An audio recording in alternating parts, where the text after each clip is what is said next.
నవీన్ పటేల్ అండి నా పేరు. నవీన్ గారు చెప్పండి, అంటే గోపీనాథ్ గారితో మీ అనుబంధం ఏ విధంగా ఉండేది?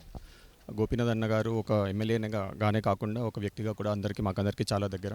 జూబ్లీహిల్స్ నియోజకవర్గంలో ఒకటిసారి కాదు, 2 సార్లు కాదు, 3 సార్లు గెలిచిన వ్యక్తి ఆయన పనితీరుకు నిదర్శనమే ఆయన 3 సార్లు వరుసగా గెలవడం అనేది ఆయన పనితీరుకి నిదర్శనం. ఆయన ఒక ఎమ్మెల్యేగా కాకుండా ప్రజలకు ఎల్లప్పుడూ అందుబాటులో ఉంటూ కష్ట సుఖాలలో పాలు పంచుకుంటూ పండగలైనా ఏవైనా కూడా ఫ్యామిలీ కన్నా కూడా ముందు మా కార్యకర్తలకి ఆయన టైం ఇచ్చేవారు.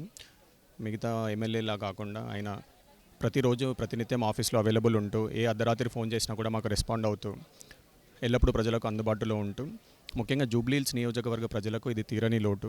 ఎందుకంటే ఇలాంటి నాయకుడిని మళ్ళీ చూడలేము.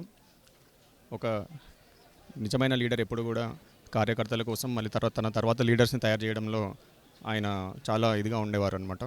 అంటే ఇలాంటి రోజు ఒకటి వస్తుందని మీరు ఎవరైనా ఊహించారా అసలు? లేదండి, అసలు ఆయన చాలా యాక్టివ్గా ఉండే వ్యక్తి. ఎందుకంటే ఈయన ముఖ్యంగా సార్కి హార్ట్ స్ట్రోక్ రావడానికి కారణం మనందరికీ తెలిసిన విషయమే. బోరబండలో మహమ్మద్ సర్దార్ అని ఒక సీనియర్ నాయకుడు ఆత్మహత్య చేసుకోవడం జరిగింది. ఆ విషయం వల్ల గోపీనాథ్ అన్న గారు చాలా దిగ్భ్రాంతికి గురవడం జరిగింది. ప్రతి ఒక్కరి నోట కూడా అదే మాట వినిపిస్తుంది. దీన్ని ఏ విధంగా తీసుకోవచ్చు అంటారు? ఖచ్చితంగా, ఎందుకంటే ఆత్మహత్య చేసుకున్న వ్యక్తి సర్దార్ అనే అతను మాగంటి గోపీనాథ్ అన్న గారికి చాలా దగ్గరగా ఉండేవాడు. ఆయన సడన్గా అలా చేసుకునేసరికి అన్నగారు కొంచెం షాక్కి గురై ఆయన కూడా చాలా స్ట్రెస్కి గురవడం వల్లనే హార్ట్ స్ట్రోక్ రావడం జరిగింది. మరి మా అందరికీ న్యాయం జరగాలంటే మాత్రం డెఫినెట్గా ఆయన ఆరోగ్యం కొంచెం ప్రాబ్లం అవ్వడం కూడా జరిగింది. సో కానీ ముఖ్యంగా చెప్పాలంటే ఇది జూబ్లీహిల్స్ నియోజకవర్గంలో గోపీనాథ్ అన్న గారు ఎమ్మెల్యే అవ్వకముందు ఎమ్మెల్యే అయిన తర్వాత చాలా చేంజెస్ చేయడం జరిగింది. డెవలప్మెంట్ విషయంలో కానీ, మాకున్న ప్రాబ్లమ్స్ సాల్వ్ చేయడంలో కానీ, గవర్నమెంట్ ల్యాండ్స్ కాపాడడం విషయంలో కానీ. సో ఆయన ఎల్లప్పుడూ ప్రజలకు అందుబాటులో ఉంటుండడం. ఓవరాల్గా ఏంటంటే ఇది చాలా తీరని లోటు మా జూబ్లీహిల్స్ నియోజకవర్గ ప్రజలకు అందరికీ కూడా.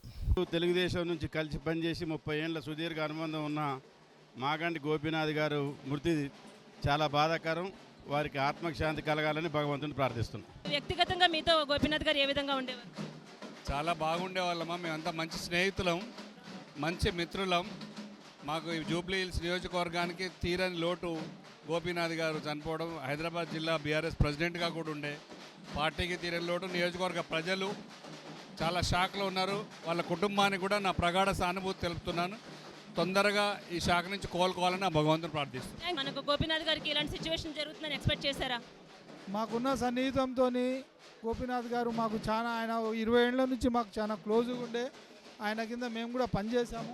మా జూబ్లీహిల్స్ మా కాన్స్టిట్యున్సీ ఖైరతాబాద్ ఉన్నా కానీ ఆయనకు కూడా మేము టీఆర్ఎస్లో ఉన్నప్పుడు కూడా చాలా వర్క్ చేసాము. ఆయన చనిపోవడం మాకు చాలా బాధాకరంగా ఉంది. పార్టీకి తీరని లోటు అని అనుకోవచ్చా? అందరు తప్పకుండా తీరని లోటే పార్టీకి. 4 రోజుల క్రితం కూడా చాలా యాక్టివ్గా, ఆయనకి హెల్త్ బాగోపోయినా కూడా ప్రజల కోసం ఆయన ప్రజల మనుషులుగా ఉంది. ప్రజల మధ్యన ఉండే, ఎప్పుడైనా ప్రజల మధ్యన, ఆయన ఎప్పుడు ప్రజల మధ్యనే ఉండే మనిషి ఆయన. కానీ ఆయన చనిపోవడం మాకు చాలా బాధ ఉంది. సీనియర్ నాయకులు, జిల్లా పార్టీ అధ్యక్షులు వారి మరణం లోటే ఉంటుంది కదా, వారి కుటుంబానికి ప్రగాఢ సంతాపం.